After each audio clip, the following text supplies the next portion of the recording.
Hey everybody, welcome back. Wait, shoot. I was trying to ignore your question at the same time. It turns out the fuck. It didn't work out. I mean, the worst thing is me trying to figure out, come back online if it will let me. Is like the worst thing. So it might happen in the middle of a sentence from either you or me, and that'd be disappointing. Mm-hmm. But like, other than that, I'll work with what I got at this point. I've been dealing with this for so long. Hey everybody, welcome back to another podcast episode with me and Spear. Really quick, just going through for people who are watching this in the future. If this podcast suddenly ends, this episode in general just suddenly ends, if we're in the middle of a sentence, just chop that up to going on today at this exact time of me streaming. I'll just move on from there. Long thing show. Off my game today. Yay. Exactly what you want to hear when somebody's streaming.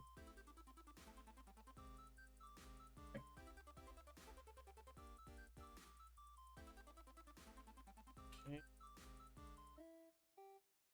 So, I guess we're gonna talk about the episode that just aired for Kenshin last week. I guess I should bring this up too. I think is it this week that Arrows comes back?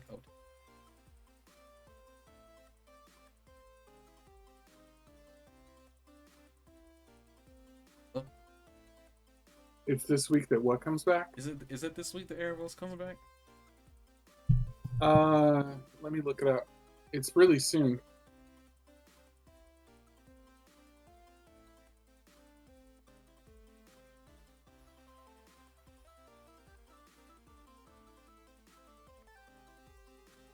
December 19th, so in 3 days. Holy vey. Okay. Well, I'll continue to watch Dragon Ball Super. Not Super, but Dragon Ball Dynamite. We probably won't be able to talk about it within incoming weeks because of probably have a little time. I usually try that a lot.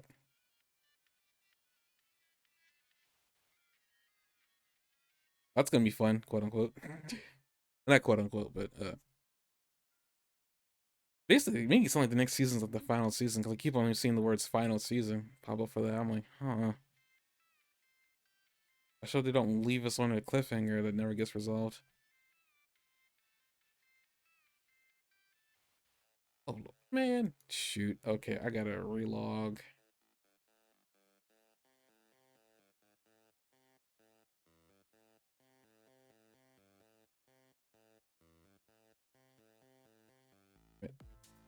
Wait, before you see that. Oop.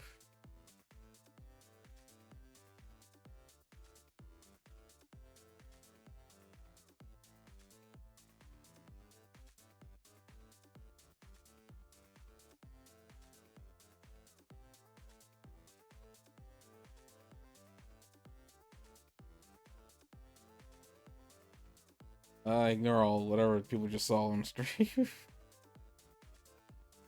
Are we live right now? Yes, we are live. We've been live Okay. for a bit. I thought we were, but then I was wondering if you were having trouble with it. No, we're fine right now. It's fine. We're fine. Everything's fine. What he said. Oh, that is an anime. What the heck? Okay, sorry. I'm noticing anime recommendations now. Mm-hmm. Okay. Ariel's is coming back, so I don't know how it's gonna run time or whatever, but we will get to that when we get to that. Another 9 episodes.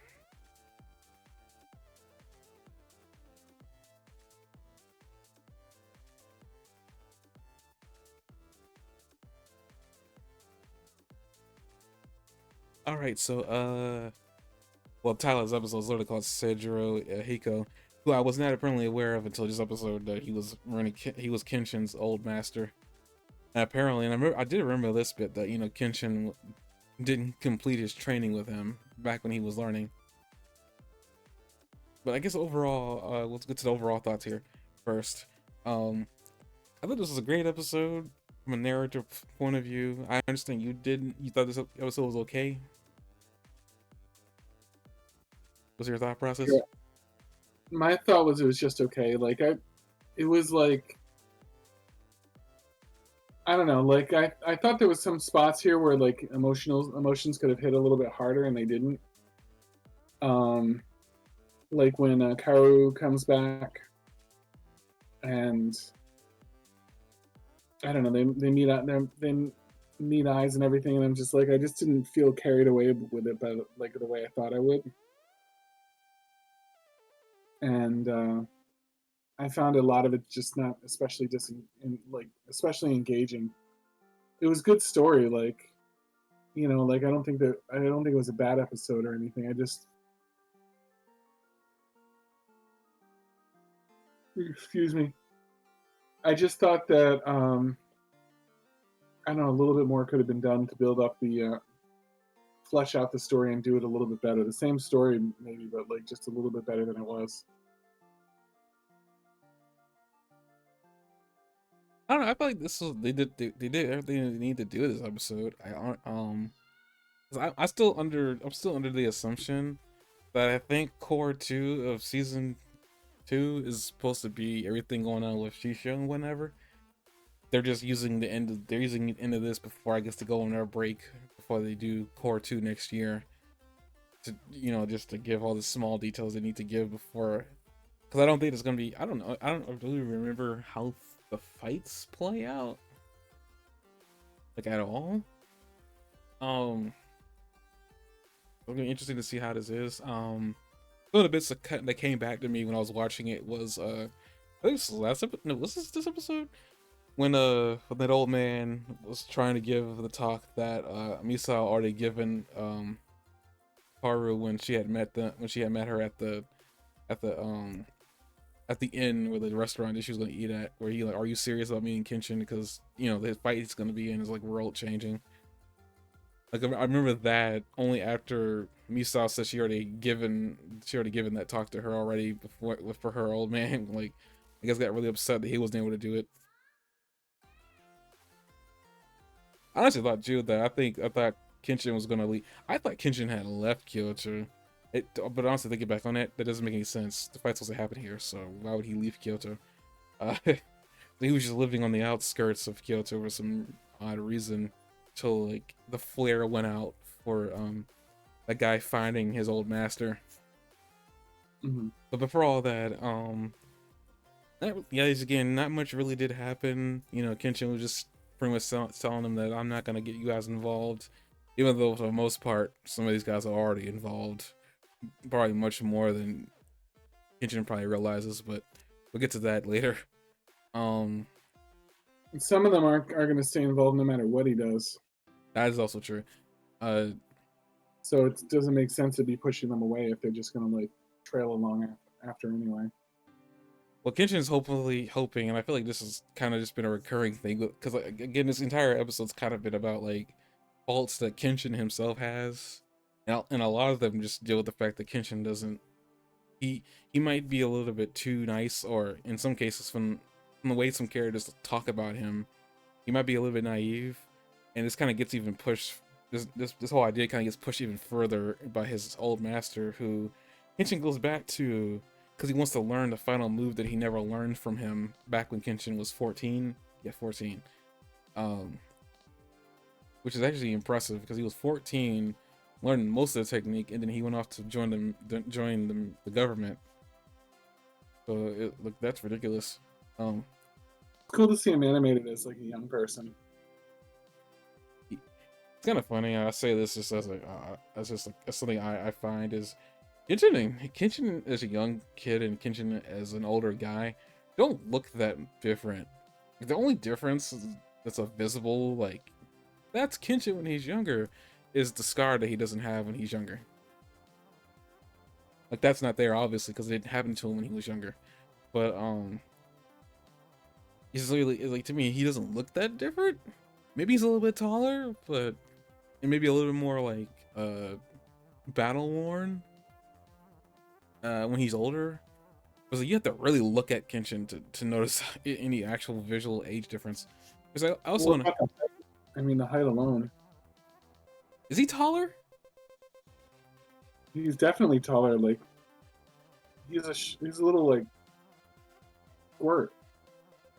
Okay, I mean maybe you noticed that, and I did. Like again before, to me, it's like the changes are the differences are very minute. Even the height thing. I mean, you would have to really look at him to notice a height difference. Um, but actually, speaking of that whole idea of kid Kenshin and older man Kenshin, I like that. It seems to be like the whole idea that Kenshin might be.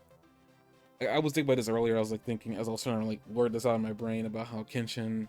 He brings up that Kenshin, this whole reverting back to Hitakari mode is probably going to be a lot more easy to happen to him now because he's still naively thinking that the sword can be used to save people. This is basically what Sidra believes is the swords are meant to kill and that's all they're meant to do.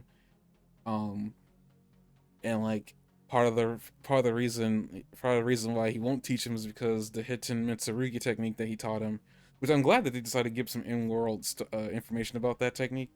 I've been like wondering myself and also kind of biting my tongue because I definitely know. I think I already said this. Like that technique is not real, but like it's even made more evident that it's not real because he says that technique literally can turn the tide of a battle, and I'm pretty sure in real life one sword couldn't do that, no matter what technique or whatever style of fighting you're using to fight with it. I don't think that's actually physically possible.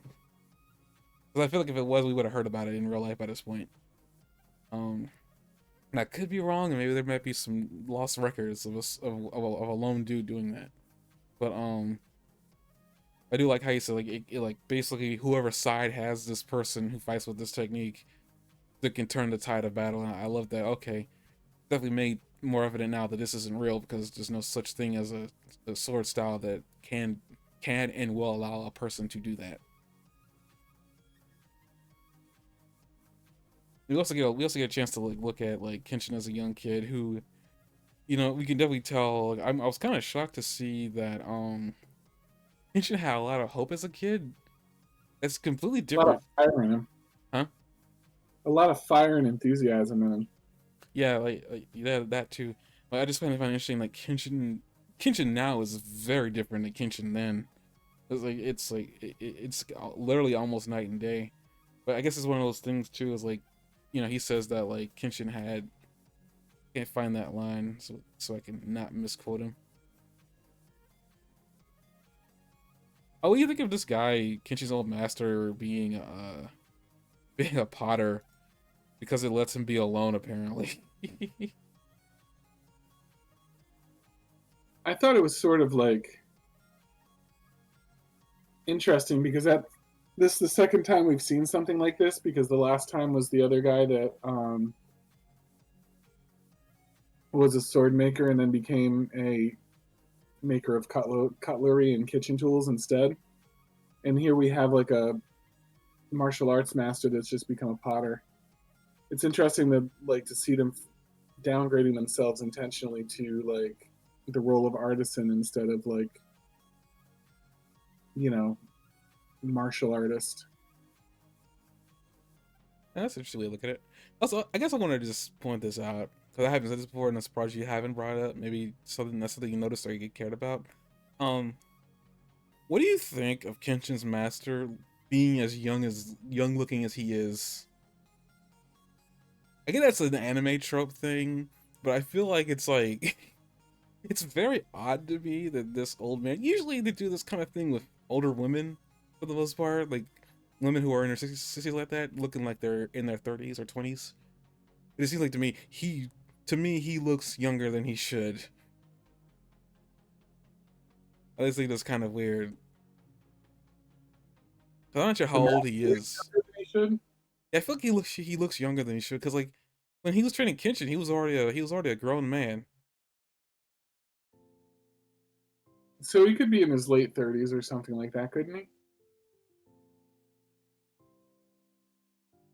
I don't know. Would you be a master of your craft by 30 years old, even with training every day? If you're a prodigy, yeah, I guess Goku was a master by 30. Was he 30? I can't tell with that man's age. He's at least 30, isn't he? I have no idea. I never really paid much attention to the age bit with that show because the only character where that kind of seems to matter and it only really matters as a gag is Bulma, who by Super is 40.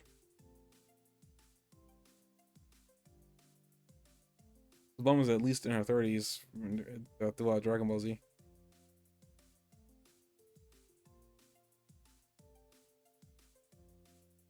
I guess Goku could be in his 30s.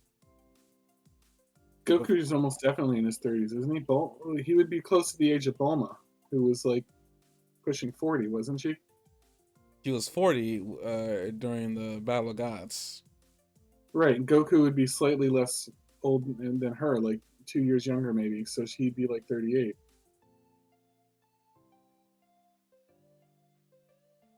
Was it canon that she's 2 years older than Goku? Did she Well, actually say that? We know from Dragon Ball just by looking at them and the maturity level and the height difference and everything else between Bulma and Goku in Dragon Ball, when they were both kids, that she was probably like, I'm guessing 2 years older. That it could be 7 or something like that, but a small amount of years older than Goku. But unless she's more than 10 years older than Goku, then Goku's in his 30s. I thought Goku was a kid because I thought Bulma was a teenager. Yeah, and Goku was like, I was like Goku was in his teens until like when he had that growth spurt, because Goku says that Saiyans grow really quickly when they hit 15. Well, let's put Goku at 8 then, and her at 16. So he's 8 years younger, which makes him 32. I'm not really fighting with it. I'm just like what basically what I'm just I didn't pay attention to that bit because it only really seemed to matter for Bulma, and it only really mattered for Bulma very little because it was more of a gag thing than with her anyway. But yeah, I guess he would be in his 30s. I mean, he's definitely past his well. Vegeta's older than Goku too, isn't he? That's what I figured, because wasn't he a little kid when Goku was an infant? You know, that's the thing I just not thought about, and I just looking back on information in my brain from absorbing all this bull that exists in the world in Dragon Ball. I always assumed Goku came to Earth as a baby, and I'm pretty sure all people assumed that, right? It wasn't just me. Like Goku hit Earth as a baby. That Raditz says that like they sent one of their infants to this planet to conquer it. Yeah, but so you think your thought? I'm shutting up. What? Continue your thought. You had a thought there, and I think I stopped you as I was trying to. No, I'm just saying that when Raditz was talking to them, he was telling them how they send a Saiyan to the planet to conquer it. But in the case of Earth, they thought one of their infants would be sufficient. Goku was sent to take over the planet, and he was sent as an infant. Yeah, but when you say that, because I think I watched. No, yeah, it was freaking. That was a Broly movie when they showed how Goku even ended up on that planet. I don't think Goku was an infant. Wait a minute, how old is it? What is the age from a guy for infants?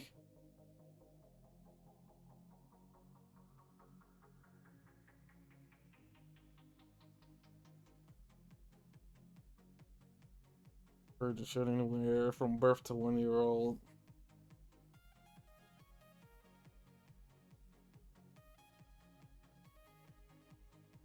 Okay, no.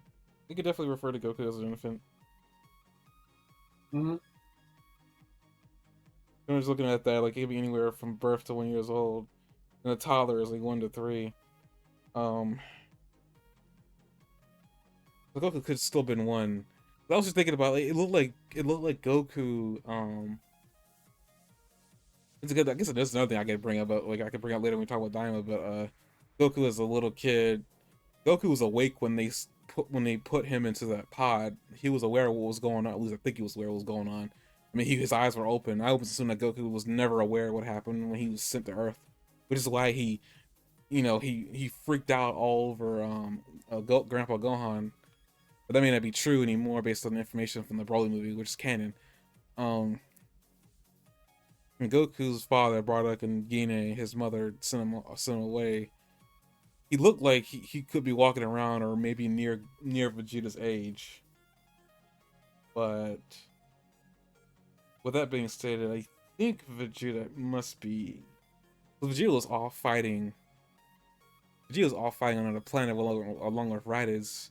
And I'm guessing Raditz and Vegeta would have been the same age.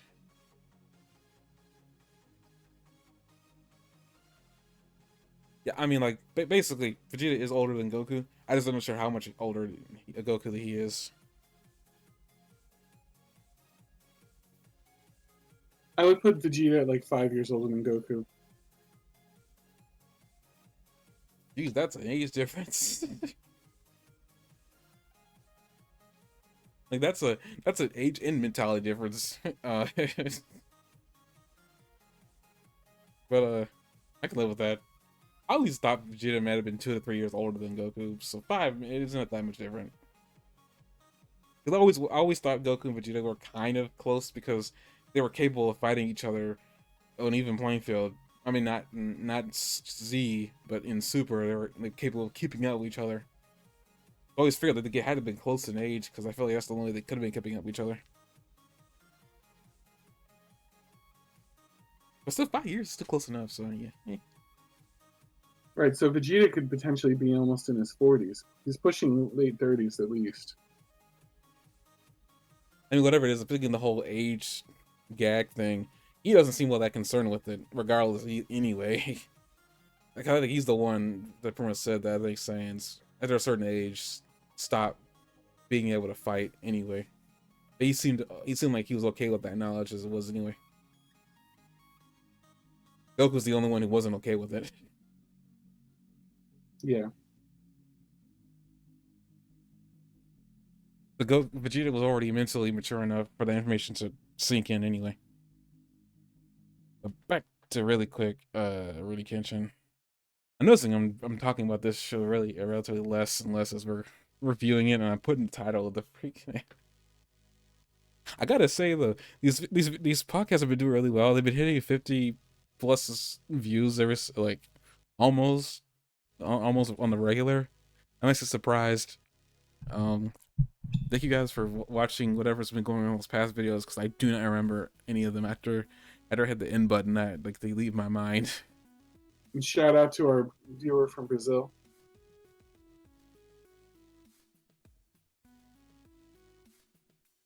I mean, if you're still out there, thank you for actually sticking with this and somehow managing to find where the podcast moved.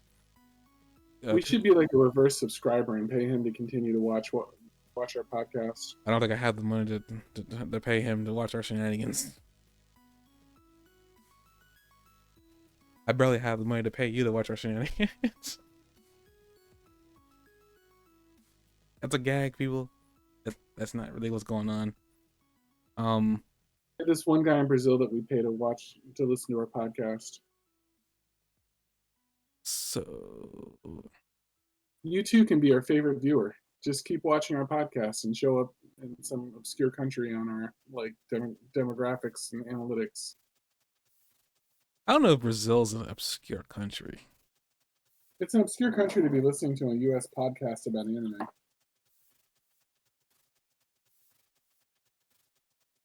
Don't know if it's an obscure country.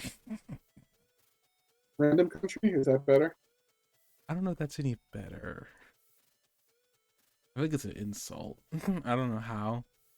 I feel like it's edging. You calling me racist again? How's that? Wow. Okay, we're just gonna move on from that entire conversation. Like that escalated quickly. I mean, just put it out there if that's what's going on. I'm just gonna scrub really quick. I was trying to look for something that he said. I was trying to quote him directly.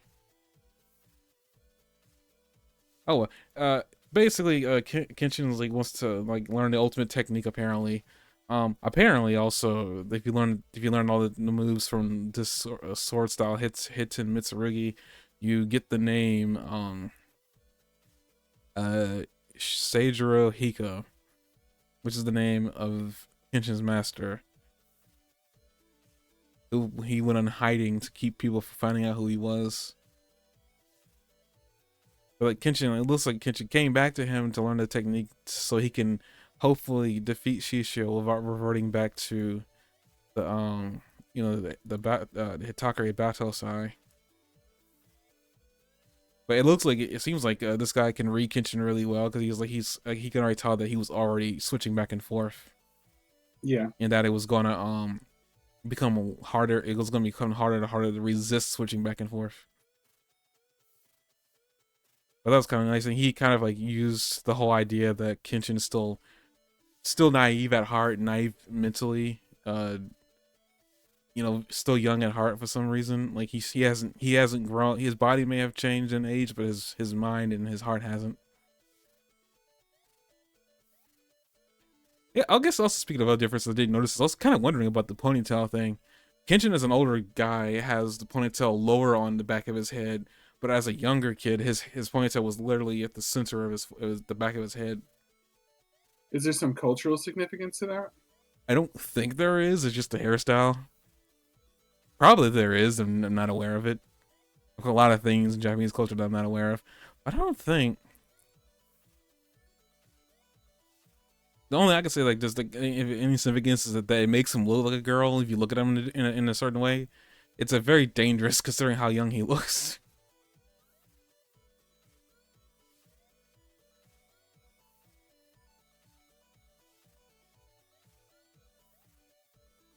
Yeah, that firing his spirit, you can see it in his face here.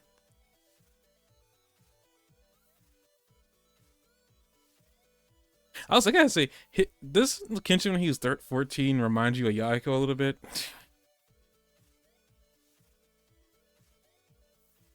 Of Yahiko? Yeah, just a tiny bit, like not a lot, just a tiny bit. Do you have a timestamp for that, or you got called up on anything? No, he doesn't remind me of Yahiko at all. Not the attitude, like bashing the master in the head or like being loudmouth or whatever. That's like He's not as rude as Yahiko, even at his rudest.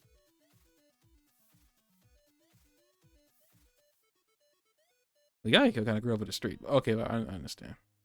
I gotta just throw it out there.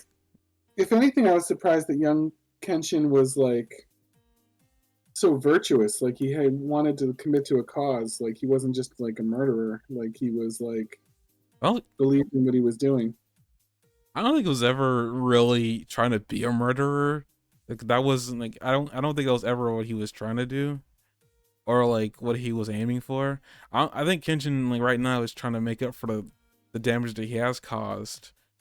But as a kid, yeah, virtuosity was a thing. He wanted to, as you said, fight for something, because he saw people dying in front of him. Yeah. But I could see that kind of being a part of who he was. But again, it's also part of that whole naivete that Seijiro was talking about with him.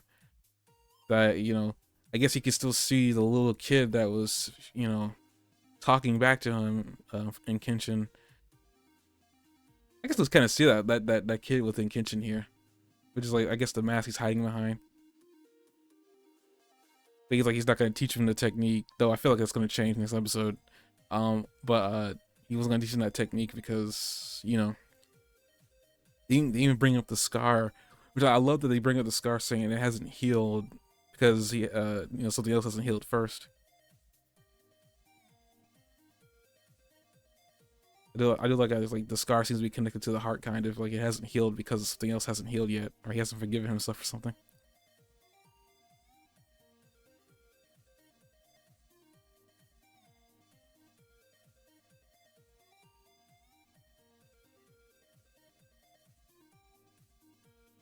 Wait a minute. I got the quote. Wait a minute. After that, we argued for the entire day and pummeled each other.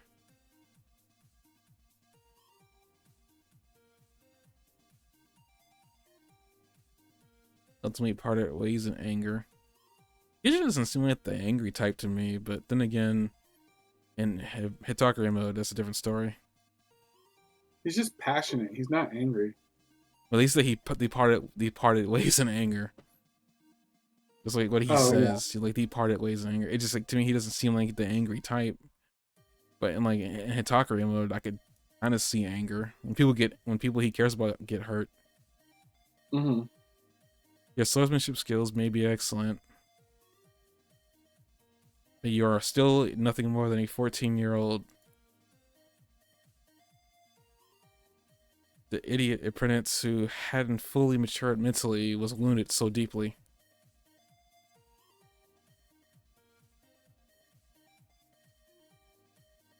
The scars that will never be gone from his left cheek nor his heart. Because like, it seems like, according to Seijiro, he sees that Kenshin hasn't gotten past something when I guess like that happened to him when he's younger, and it may be the cause for the swapping that's going on with him mentally. Mm-hmm. Kind of like how like people develop secondary personalities to protect themselves from trauma when they're younger. I guess you could consider that kind of what the Hitakari is. It's an involuntary persona, but it's one that's developed to protect himself or something. Is how I'm gonna interpret that. I don't know how true that is, but I always did find the duality between Kenshin, duality of man, duality Kenshin. That there's the killer and then there's the pacifist.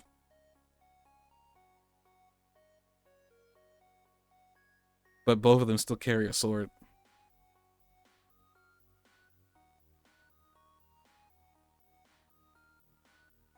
Yes.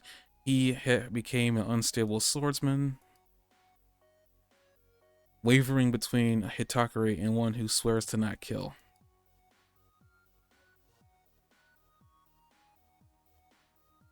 On top of that, I'm quoting directly from the episode, he turned this Makoto Shisho guy into a phantom of the Bakamatsu era.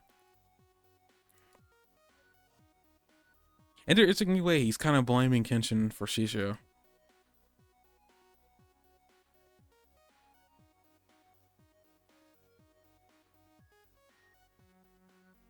The revolutionary warriors you believed in justice of and sided with. Yeah, this is going back into the whole idea of like the sword that he taught him to change the tide of war depending whoever side he decided to go with. Mm-hmm. Have indeed called the turmoil and created the Meiji government. But I can definitely see why, Seijiro would probably be very upset about this because like the sword is meant to be not to take sides, it's to protect people with it. But what Kenshin did in his 14-year-old vigor and his virtuosity, he sided with a side.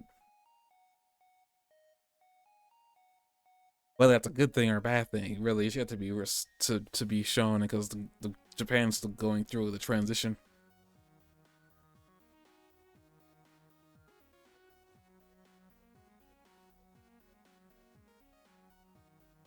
Let's see here.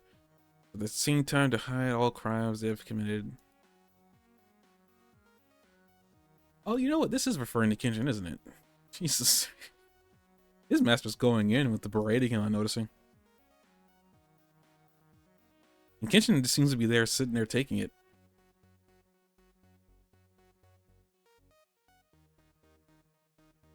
Or is that about the government? They unjustly buried all existences that were inconvenient for them. They brought Seashell back from the dead, lost the government as an even greater phantom.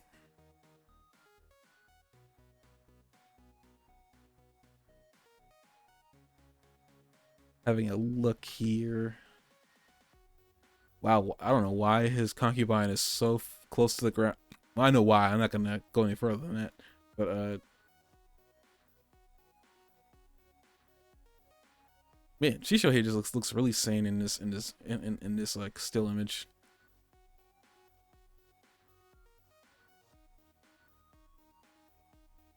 There's like one character in here I do not recognize. I don't know who that is. guessing we're gonna know who he is soon. There's like there's a guy behind Shisha who's got like a blindfold over his eyes. What's the timestamp on that you're looking at? 1940.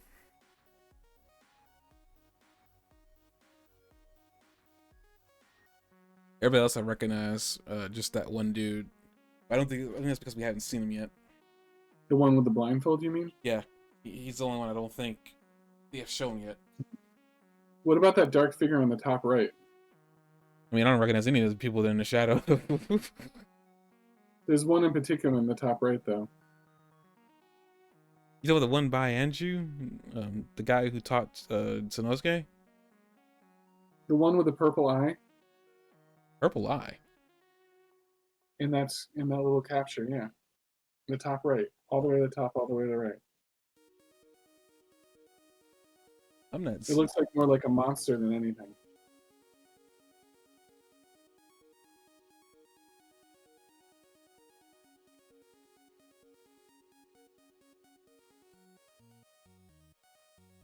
I can't screenshot it. You know the guy with the blindfold? No, hang on. Let me see if I can screenshot on Not Twitch. only the blindfold, but the headband thing, the head wrap. Because like that's. No. So look at that top right, but the shadow figure behind him, I don't. That thing. I just sent it to you on Discord. I mean, I was looking at that, but I don't see a purple eye. Or maybe a white eye, but like it looks purplish to me.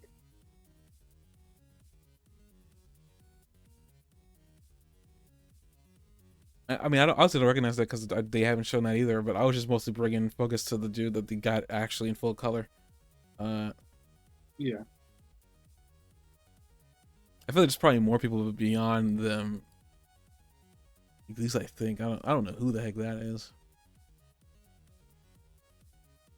I can't even. I don't even think this. We haven't seen him. I don't know if they made reference to this guy. The blindfold dude, I'm pretty sure they made a reference to. Maybe I don't really remember. I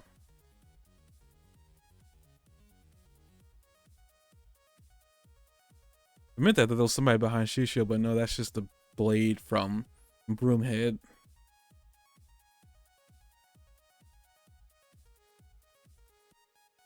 But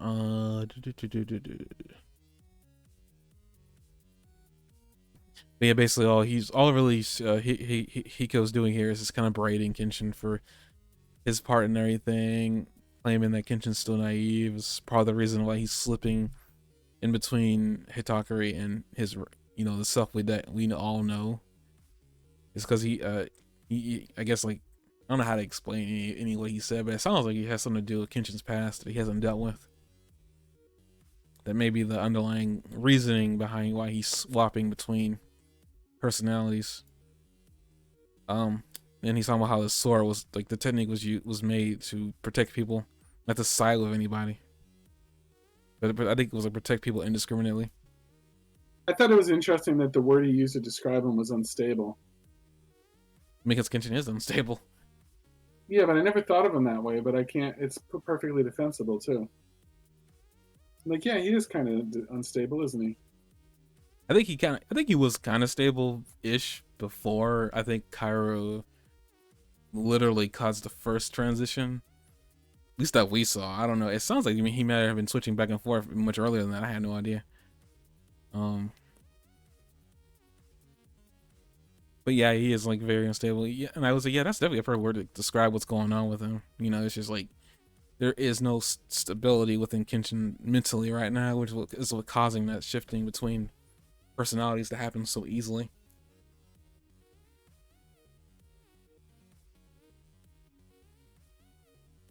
Like, it sounds like, he's talking about you gotta deal with whatever like is going on in your past. Unfortunately, he doesn't seem to want to help him because Kenshin took the sword and did the complete opposite of what he wanted him to do with it.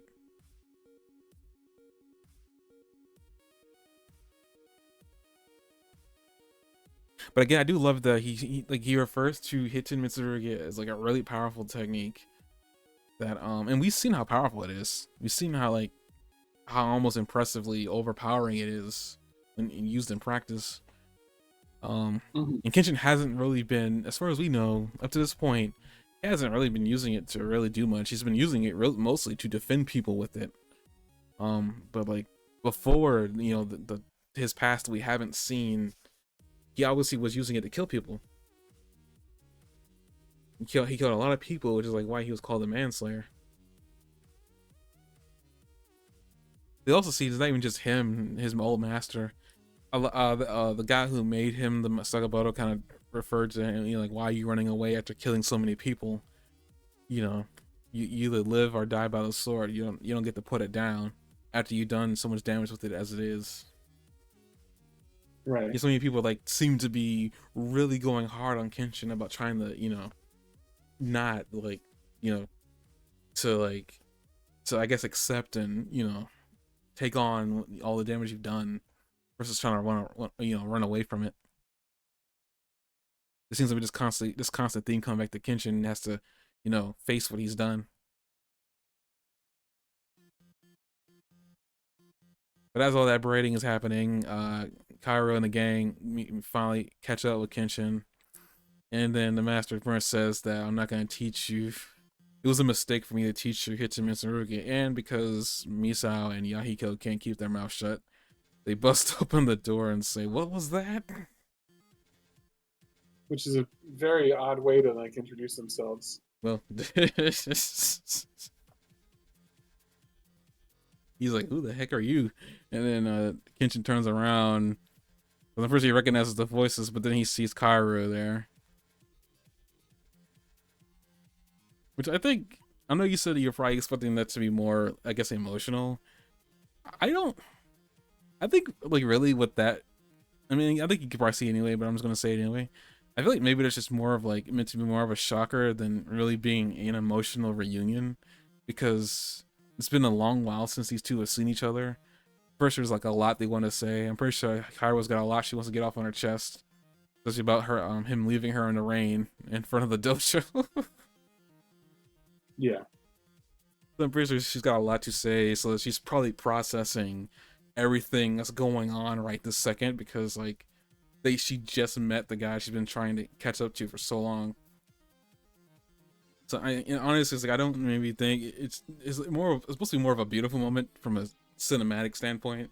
I suspect it's gonna be more emotion next episode. At least I think. I don't really know, but it was nice that they finally caught up. And yeah, I kind of felt a little bit of I wasn't totally moved, but it was like one of those. I think it was meant to be more of like she's processing. We'll get everything else after that. Because Kenshin wasn't expecting to see her either. But the problem is like you weren't expecting this high strung woman to not chase you.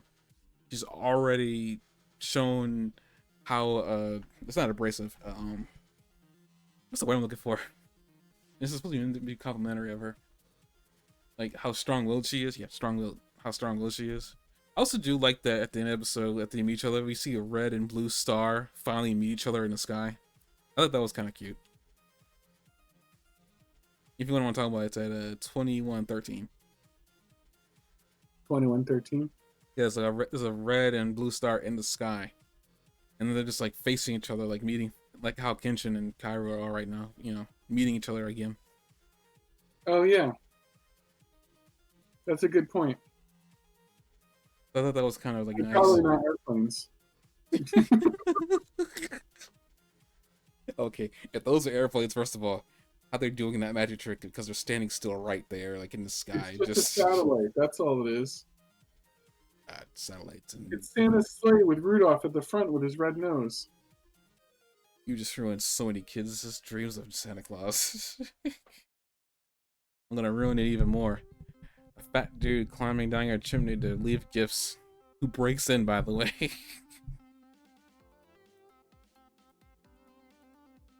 But It's always watching you. That's so creepy. there's a lot of things when you really think about that is kind of creepy about Santa Claus. Like he watches you poop. Maybe. You think you at least have the decency to like look away for that? I thought you were gonna say like at least you have the decency of the flesh. Yeah, with that, that's the end of the episode. Cairo and Kenshin have finally met up. Um, a part of me thinks that they're gonna do the pause this episode, but I don't think they're gonna, take a break yet. I don't even know if this is gonna take a break or not.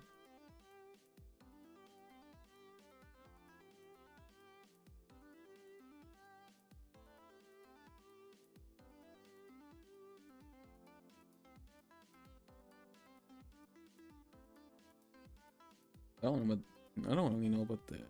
Oh, guys, want to know about the anime.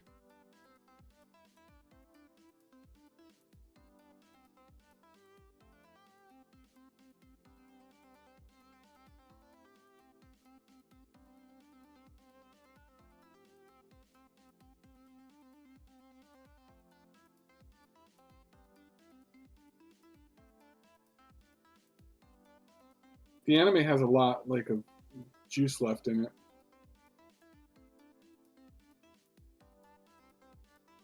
They have a lot more to accomplish with the anime before like they could wind down. I'm talking about like just a break for like the winter break or whatever. How would you find that out? Normally it's just what happened. You go online looking for our next episode, but right now this one's due. The next episode for Kenshin is due December 20th. So if there is a break happening, then it's not just yet. Again, I don't know if it's gonna take a break or not. Kind of like how Daima might take a break for the winter.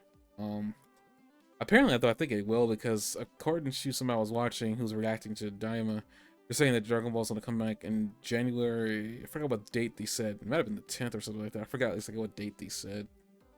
But it sounds like Daima might be going on break at some point. I don't know when. So they might go on a break, nearly end of the month versus like next week if they were to take a break.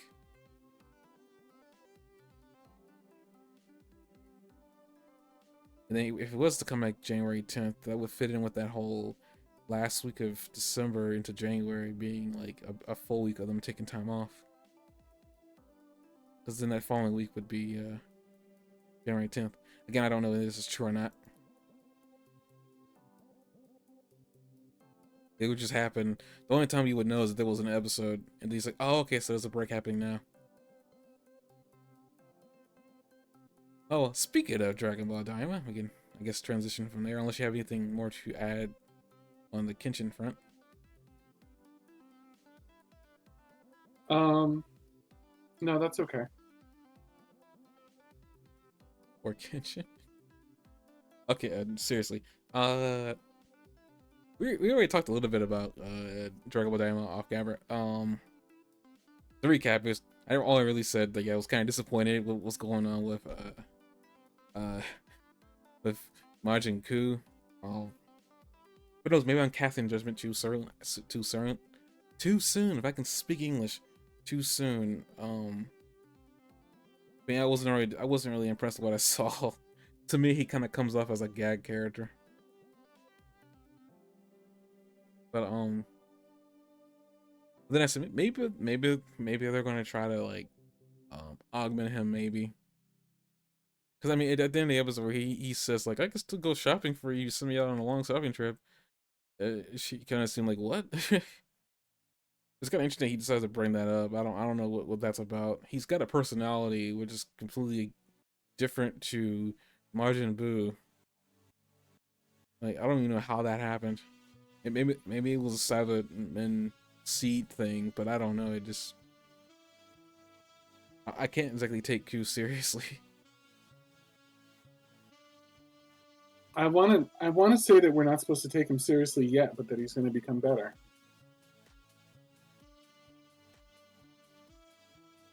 And I would love to believe that.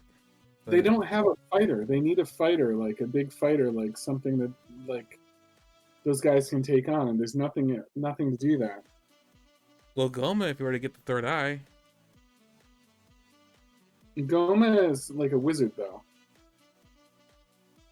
He could still be really, really dangerous. I mean, they keep on talking about how, I mean, Green Guy said this. The witch woman who made Majin Buu said this. I'm pretty sure someone else said something about this. I mean, even Degatsu was afraid of him, which is another off-putting bit of information. Um, I don't know. They keep on saying that he's stronger than he appears, and I'm like, the problem is like thinking, and wants to think that he's probably not that strong. Even he may be strong, but he's not that strong. Um,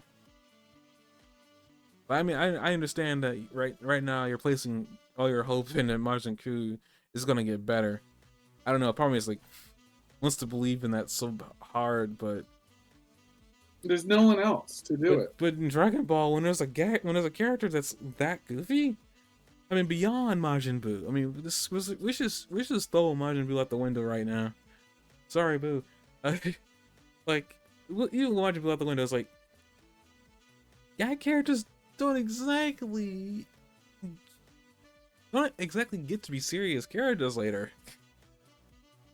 I mean, I'm also assuming that he is a gag character, but like right now with the way he's acting, that's all I can assume. Like, do I want him to be the main fighter? Sure, shoot. Yes, I mean, they freaking found a way to bring Majin Buu back to be the villain. That's interesting. But it's like,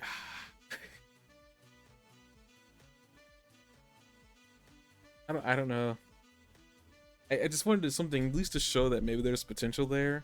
And I didn't really see anything. He just seemed like a coward-like character. I'm not gonna call him a coward, but a coward-like character that apparently who can't defeat a Tamagami for some reason. Didn't even put a dent on him. Do you think that Tamagami is more powerful or equally powerful to the others? I think that Tamagami that he fought, I think they escalated in power. I'm pretty sure the Tamagami that he fought was probably the strongest one. But like, I think they escalated in power. I don't think there'd be a, because like, I mean, if that was a kid, if they were all the same strength, and they were all the same strength as the number 3, that'd be kind of disappointing. But they wouldn't necessarily need to show the fights between them, because we already seen the one that Goku fought.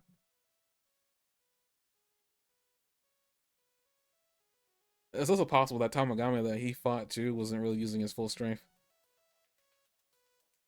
He didn't really seem all that phased when he was getting blasted in the face by Ki Blast and whatnot.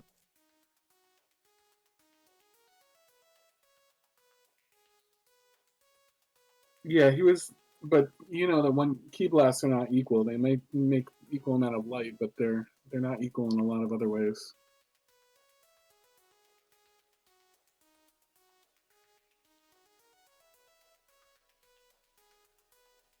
Still think that Tamagami is stronger than the other two. I don't know how strong number 2 is, but I'm almost certain number 1 is very strong. I think we were supposed to see that fight and see how strong the Tamagami was.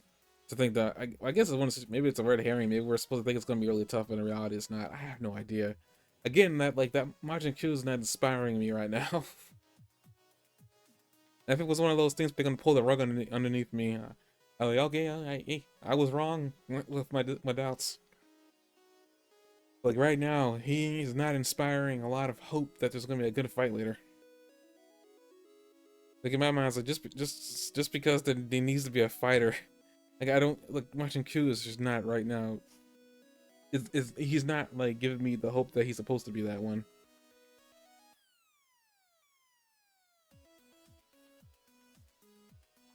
If he's goofy, fine, but it's just like. I guess another thing too, goofy characters kind of off-put me, and I'm thinking like right now because I'm thinking about as I'm saying the word goofy, it did it again. Every time I say the word goofy, my mind immediately throws on like gives me an image of Great Saiyaman, and I'm becoming increasingly agitated. I'm trying to look past that right now, but it's like right now it's just like Akira likes doing goofy things in his stuff nowadays, you know. Things that are kind of stupid, and they work. You can't beat the Tamagotchi. Like, what are they going to do?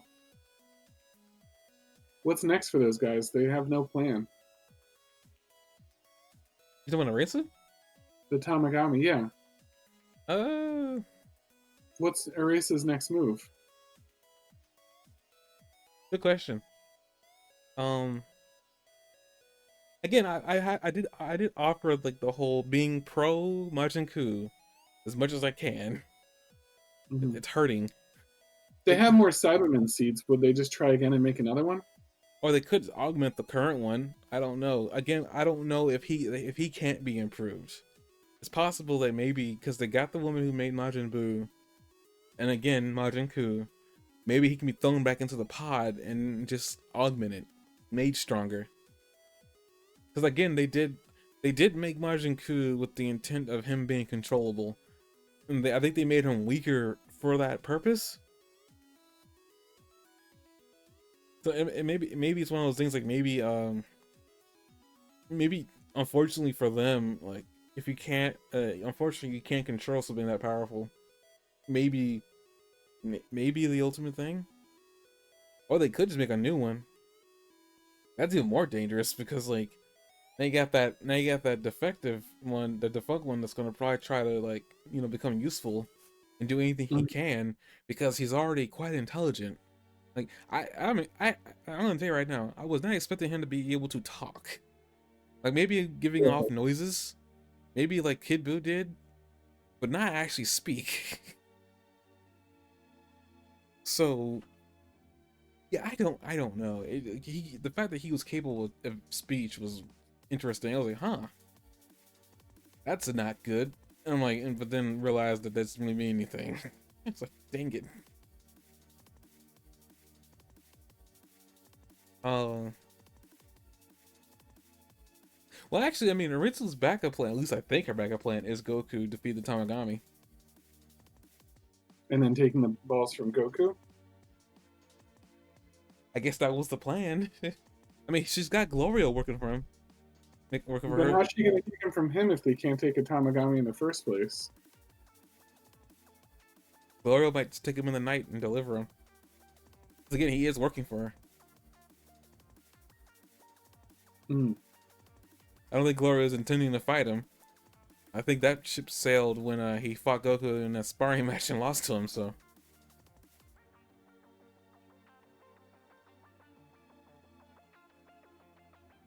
yeah, I don't know. I know you're talking about like it's gotta be Majin Koop, but it's like I'm glad you're inspired that there's more to him. Like I'm just like I don't know. I actually am legitimately disappointed. This isn't even me trying to be opposite of you. I was legitimately just kind of disappointed. Like, I don't know what I expected from him, but I expected more than I got.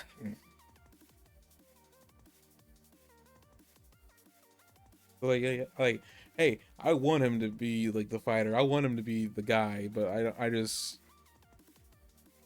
in every way possibly he could have disappointed me. He did so. I mean, I'll give him props. He's funny. But mm, it'd be funny. I mean, I know it's not gonna happen because of Super and plot holes. Uh, it'd be funny if Martin Q managed to join us. Join us in the later adventures, but again, they wouldn't do that because plot holes. Uh, yeah. I guess speaking of, well, I guess not plot holes. Goku and the gang make it to the second demon realm. Apparently the police are just suddenly on them. I was kind of shocked at how fast they showed up. Like, they must have been like waiting by the portal jump for to jump them. But the Genimari get defeated. They all lose their plan, and they decide to wait for Vegeta and the gang on planet Namek, or like well at least a planet that the Namekians lived on in the Demon Realm, and it's apparently empty, except for the one Namekian that we all know is supposed to be on that planet, who takes his sweet time getting there. At the end of the episode, I do love how Piccolo pretty much kind of like I guess puts a lot of things in perspective. Like Piccolo wasn't born on that planet. Uh, so but he says I think he was like King Piccolo might have been the one that was on that planet. But what I want to actually bring up is something interesting that I think maybe you'll find interesting a little bit. Maybe just it's something that was brought up from that channel I like to watch reactions from. What's that? The guy, there was a couple, and the husband brings up an interesting point that I guess I didn't think about. Tommy and King Piccolo were one being. They were in like that being was a nameless Namekian. Right. We never found out what that Namekian's name was or even what he was like. Right. I bet it was that Namekian that lived on that planet that got away, but I don't know how, like what led him to get out or what happened between then and there. It'd be interesting if somehow we got the information, because he brings up that it's possible like maybe Neva knows him, which would be an interesting little plot like well not plot twist, but like an interesting little like progression story for Piccolo. Is So like what the nameless Namekian got away from what? the name was Namekian get off that planet. They all the Namekians got off that planet, Yeah, right? for the most part, most of them fled, except for him. But based on this, like I think what like basically what all I'm really saying is like it's interesting. I didn't think about the nameless Namekian because he hasn't been a thought process or a thought period for years now. The Namekian that Piccolo originally came from.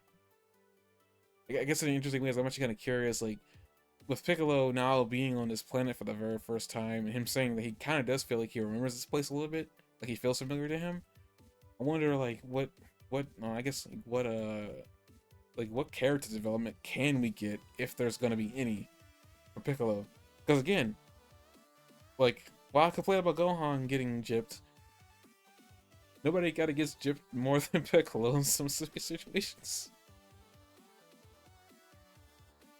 Like there seems to be so much, for him on Planet Namek, and then they completely after he gets sideshot by Frieza, um, kind of is no longer an important thought process.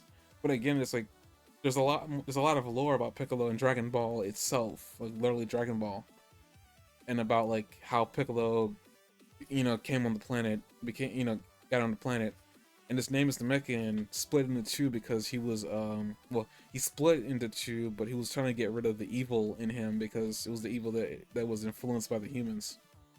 Right. So basically he split into two because of that. But it's like it's interesting. I wonder like what that nameless Namekian was like. The original one. And they even brought up that maybe Neva might be Guru's brother. I don't even remember Guru mentioned having a brother. I don't even remember. You probably know more. You probably remember more about that than I would. Um, it's just the idea that treasure troves that exist on this planet right now, while there's so much on it, but at the same time, nothing at all. Like it's an interesting black hole of information that we could easily not get or get. I just think it's interesting that with Piccolo here, we gonna finally get some.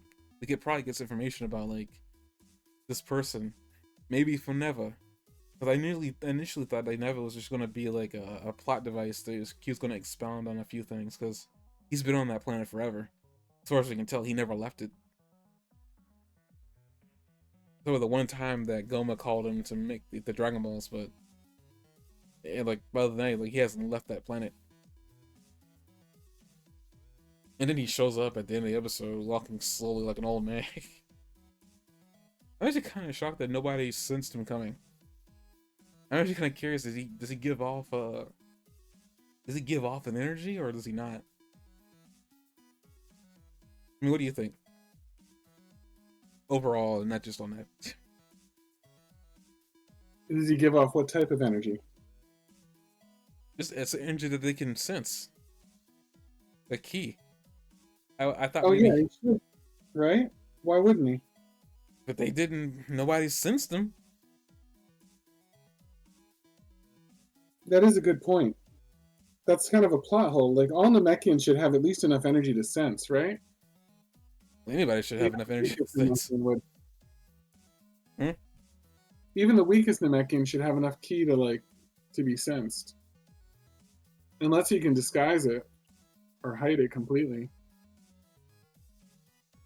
I would say I was just thinking like, does he have one? Because none of them sense him. I mean, I don't even think Piccolo said like, I mean, because I think they said nobody's on that planet, and nobody made the inference of like, wait, there is somebody here, and Can't nobody. they, remember when they were on Frieza's planet and Krillin didn't want Frieza's or the henchman to find him, so he lowered his power level to the point where nobody could sense it.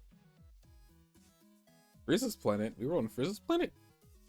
I mean, not Frieza's planet. Frieza's the Frieza saga when they were on that Namek. I think And everybody. Krillin Gohan didn't want to be found, so they were running instead of flying and stuff like that, and they lowered their power level down to the point where they couldn't be detected. I guess that's a theory. This is the only theory that would make sense if he actually gives off an energy. He's got to give off energy. He must have been lowering it because he didn't want to be sensed. I mean, but being real, like in a world where it seems to be ruled by magic, why would a being even need energy?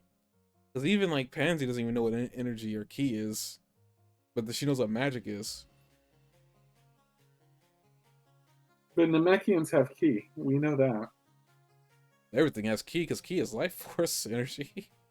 But like high ki, like a high level of ki. I mean, they did keep on saying that Namekians all have random abilities in this, like, but they're mostly been used as slaves. I don't know. I guess that's the only theory that makes sense is that he was lowering it. It's just I don't know, like, well, how would he even know to do that?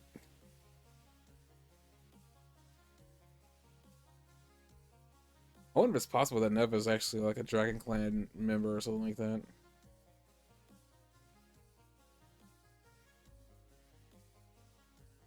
Because that would like make him like that would make it make more sense. Like maybe he knows techniques and stuff like that. Which I mean, it makes sense he doesn't know techniques. I mean, he brought the Dragon Balls to him and then woke them up, which is already insane. A part of me was thinking like maybe Piccolo could like absorb Neva, but then that would make the Orange Piccolo thing make a little more sense. I don't know how it would make it make sense, but maybe it could. I don't know.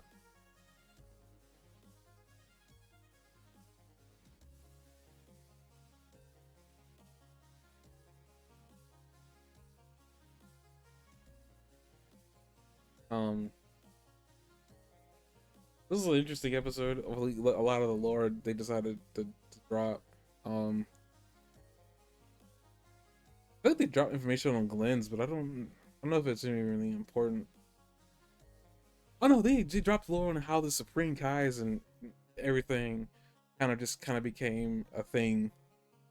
Like that was insane. I was not expecting the rulers of the universe to actually be on be from an alien planet. It seems like the answer to a lot of the questions that you would have is like, what are these guys? Aliens. And him, alien.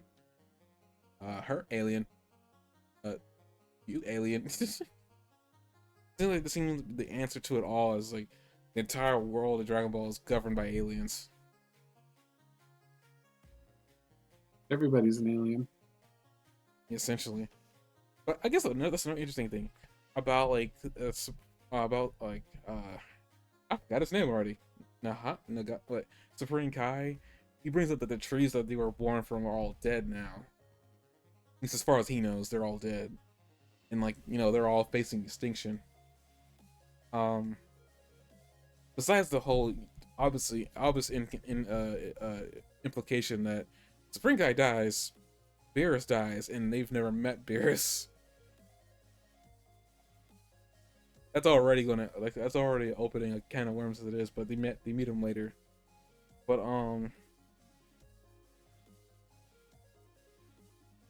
like it seems like they all have a lifespan, from at least from that information alone.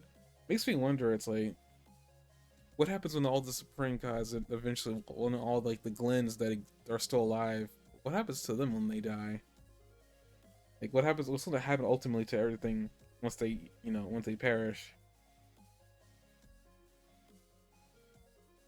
So, like What apparently happens to all of them when they die? what's going to happen to like the entirety of the universe in general, because Glens were sent out to protect and observe the observable universe. That was their goal. That was like their purpose. But that's what keeps, I think that's why they keep being born every thousand or so years, so they can replace them when they die out. But like now there's no way to replace them. because like the trees are gone. Like what happens to the universe at that point? I think even I don't some of know. them, because even some of them created the universe, right? Because like they even said that the sands and the Earthlings just kind of popped up one day, which was interesting that they said that.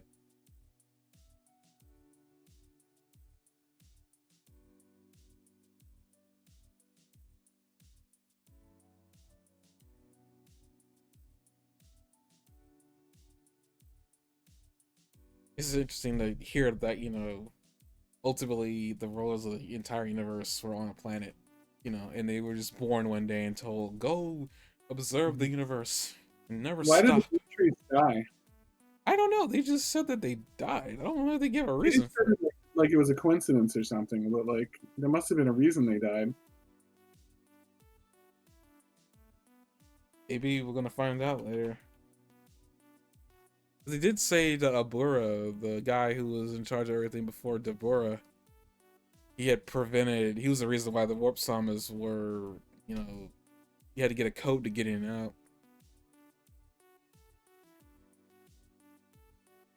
Maybe they say here why did they die out? Hold up, let me find out.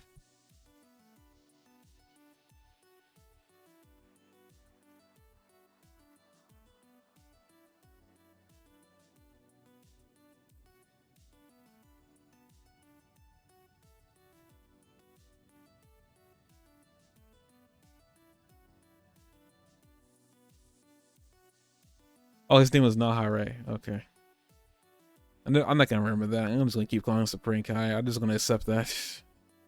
I was trying to use his proper name, but I'm never gonna remember that. It's been too long. Mm-hmm. Okay, moving universes. The Supreme Kais. I love how we see Gawasu as one of the Supreme Kais that get chosen. Like I actually love that they show us Gawasu and we already know what's gonna happen.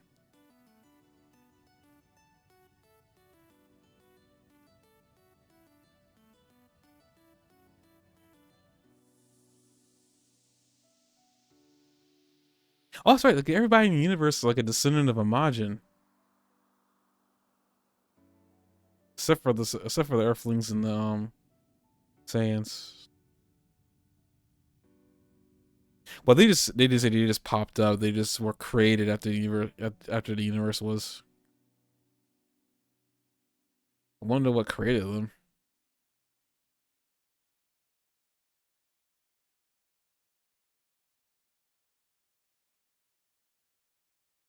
Yeah, we don't know what the creator of the universe is. We know who the destroyer is.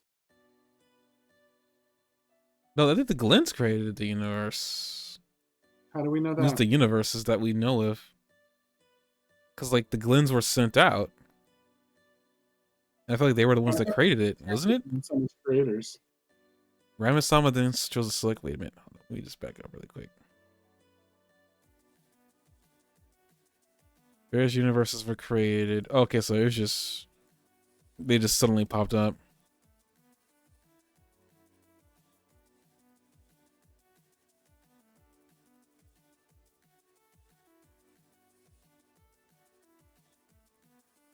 He ordered the powerful super Imagine Ramus to create the universe. So this Ramus person is who created the universe. Hmm. I want to point out something about Ramus. Let me just find it really quick. Never had a friend like me. Sorry, I could just blue skin on my board.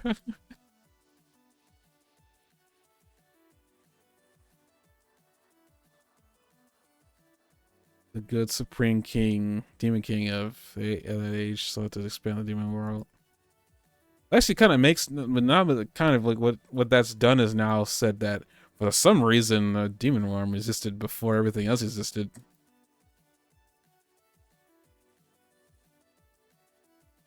Everything else got created after it. Right, Super Majin, some Rimus is a Majin.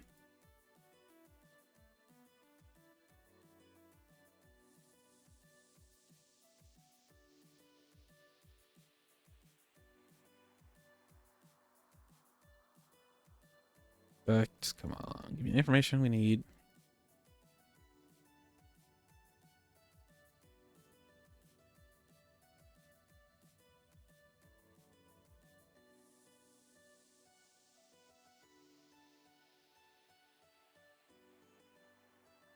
So here, first Tyramises are there. So if Arimus is a race of people?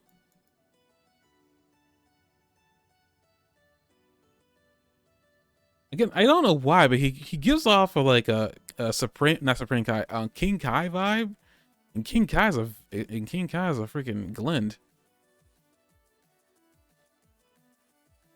King Kai is a Glen? Yes, King Kai's a Glend. How do we know that? The wiki. He's purple. He's blue.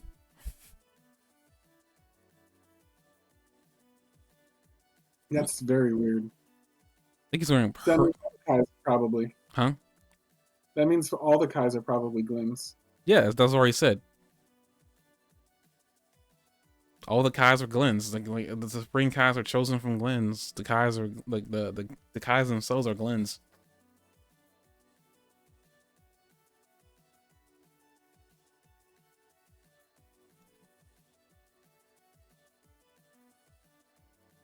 I feel like he shouldn't be a Glen. Who, King Kai? Yeah. I mean, I can look him up to see. Like, I mean, like, when I looked him up, I was I shocked. believe that he is. I just feel like that's lore that didn't need to happen that way.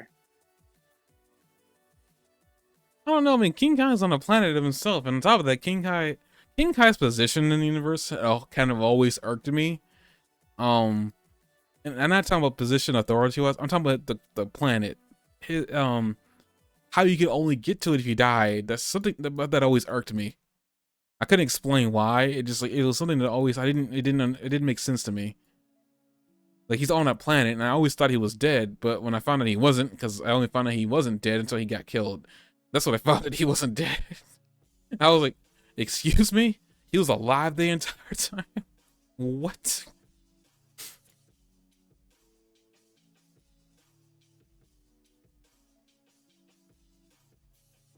Like Ramus chose some Glens to monitor the universe as a supreme Kais.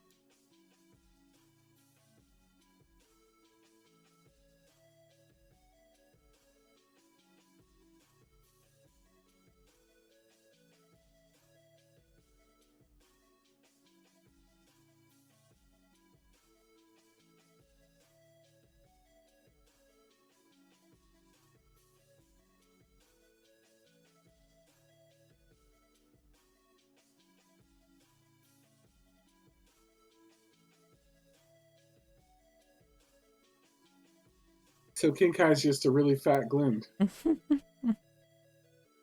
Yes. As are the other Kais. They're all pretty big and chunky.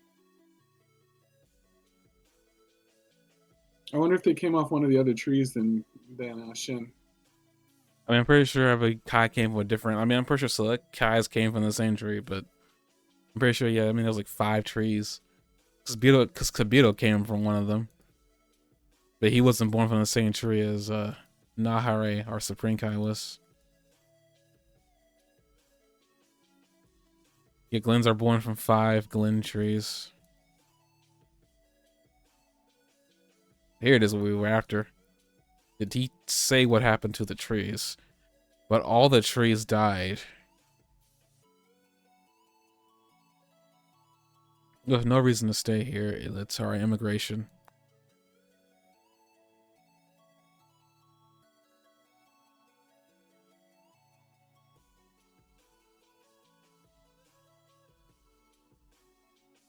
No, they don't tell you why the Glen trees died.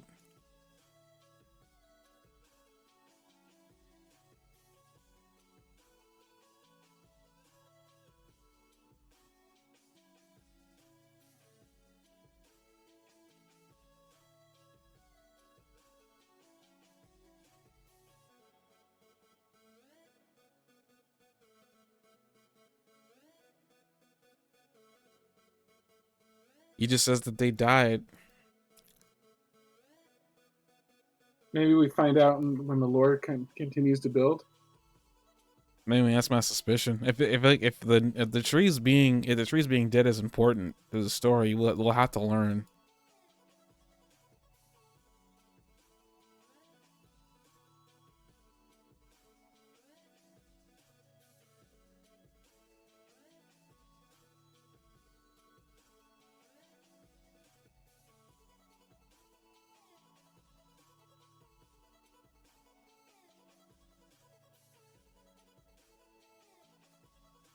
I like how that guy, like the chauffeur for Bowman, and everybody says like those two might be Glens, like the Gasu and Rinsu might be Glens, but they're not nice. The Supreme Kai doesn't even fight him on it. Mm-hmm.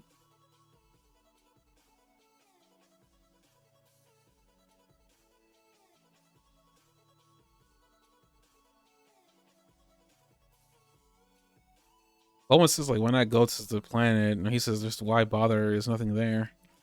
I wonder if that means maybe there's something there now.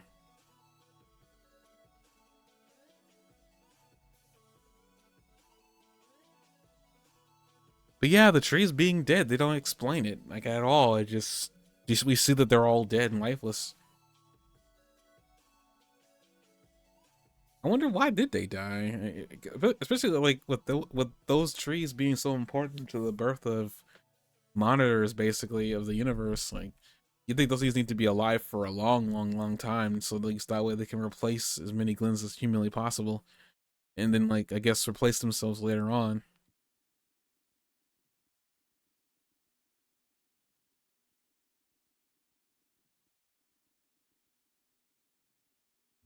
You know, that'd be really funny. I mean, I'm not saying it's something that they're gonna do, but it'd be something that Akira would have totally written into the story or the script. They get all the Dragon Balls, and Goku stupidly wishes for like the Glen trees to come back to life.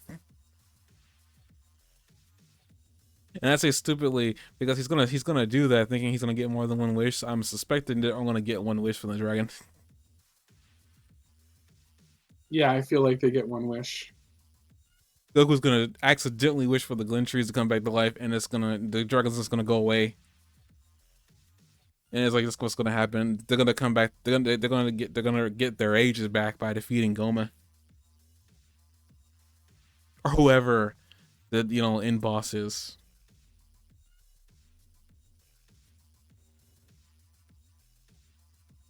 I mean, it'd be something that I think Akira would have written to the script, but I don't think he did.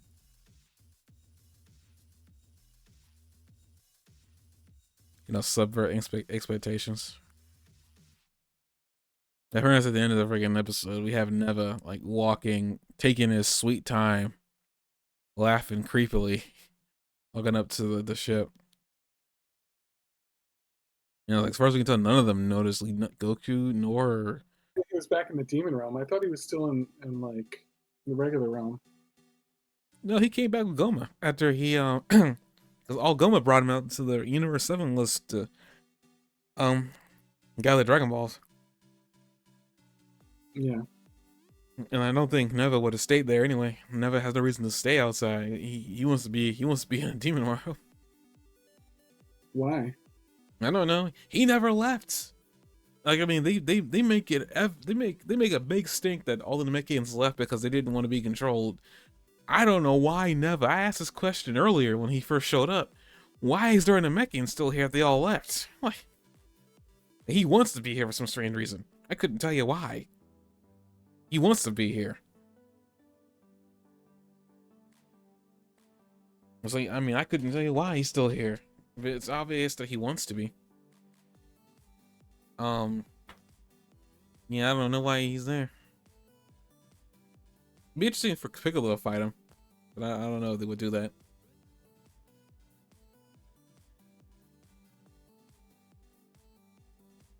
Maybe that's why Neva likes walking up to the thing. He senses another Namekian. Because Neva did say like in the first episode, like there's a Namekian on the Universe 7. Like I haven't seen a Namekian in over, I think he said 1,000 or some odd years.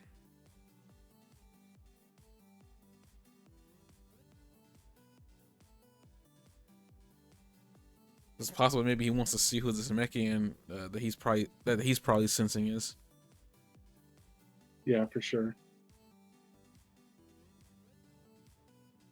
But I don't get, like, he didn't like attack the ship. He didn't like come up to the ship like or approach them or talk to them.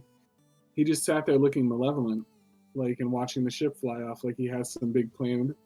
No, he was walking up to it. He was just walking up to it really slowly, like he always does in everything he's doing. He never does. He never does anything um with any urgency, as you can tell. Yeah. He's walking up to the. He's at the end of the episode. He's walking up to it. He's just laughing.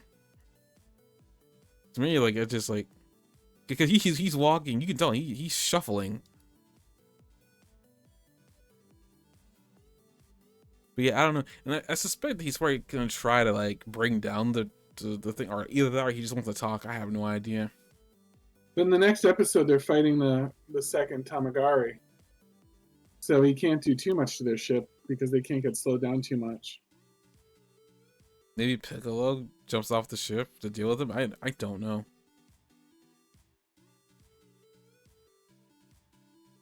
Maybe you're right. Maybe he doesn't catch up to the ship. He is walking kind of slow, and again, like as far as I can tell, nobody is sensing his presence at all.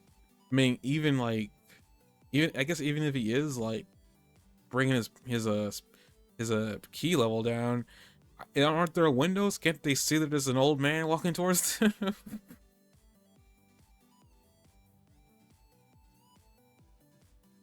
Other than I guess Goku's more preoccupied with how tight fit it is inside the ship. A part of me wishes that Vegeta would have pushed him out and just said, "That's what you get for leaving me behind, Kakarot." Bulma can't think past how like great her skin is. Oh yeah, I want to bring up too. I love that there's just been this common gag with Bulma and Vegeta, how much they love each other and like how much they love each other, you know, those differences or whatever. I just love that like the demon dude tries to come on to Bulma, Vegeta throws a fit, and then what happens is after he's like, "Oh, I see what it is. You like big boobs." Vegeta doesn't even fight it. He just tells him to shut up. Meanwhile, Piccolo's in the background, like, "Oh, so it's true." I'm like, he likes big boobs and he cannot lie.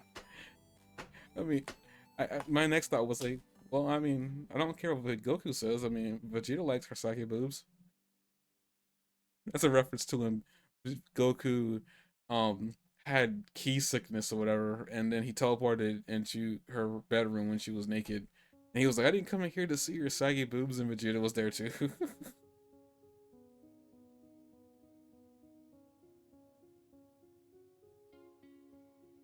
I find it so funny that Vegeta, as we're ending this here, I find it so funny that like Vegeta and Goku's relationship has gone from enemies to best friends. Yeah. It's one of It took a long time. It was a long journey to get there. it's just funny. It's like Vegeta on any given day, if Goku had actually walked in on his wife, Vegeta would have tried to kill him. All he's trying to do is shield Bulma from her being seen nude. I'm just like, Vegeta has changed. Like, this is remarkable. Like, jeez. But it's cool how realistic like the change is. Like it's believable that like he would change that much in that way. Like we saw the steps and the little stages of change as it went. Yeah, and then I'm like, I'm not saying I don't like the change. It's just funny to think, like that first encounter all those years ago when they fought, when Vegeta was trying to take over the planet or destroy the planet or whatever for the Dragon Balls, has led to them becoming best friends, with Vegeta trying to save the planet more than Goku. And I'm not saying that Goku's never wanted to save the planet because he's done it on several occasions, but Goku has in more recent times kind of threatened the planet's existence trying to get a good fight. Mm-hmm. And I don't know why that's kind of become the status quo. I understand that Akira didn't like the English dub translation of Goku saying that he's a superhero or whatever like that. So like he's retconned some of that stuff to make it more evident that Goku isn't a hero, but I'm not gonna get into that. I'm gonna let that man rest in peace because he needs it, and unfortunately that's all he can do. He's no longer with us. But I guess with that, we'll see what next episode is. Really, Vegeta's gonna fight Tamagami, which is interesting. I can't wait to see how that's gonna pan out.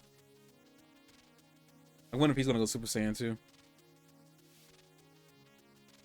I wouldn't see why he wouldn't. I mean, he was training in the universe. He was training in Universe 7 before he left for the Demon Realm. Yeah, there's no chance Vegeta's not going Super Saiyan as soon as he has a good reason to.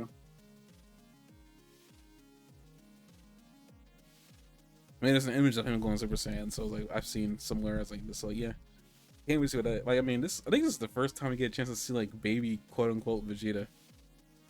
This is actually kind of cool. Like, I mean, this is like the first opportunity they'll get to have, and probably the only opportunity they'll ever have like a mini Vegeta in the show. Beyond like flashbacks. I guess with that. Yeah. Oh, Sorry. you got anything more to say? I'm not gonna cut you off. No, that's good. With that, we're gonna come back next week when to review next episode of Kenshin, and then also I guess we're adding on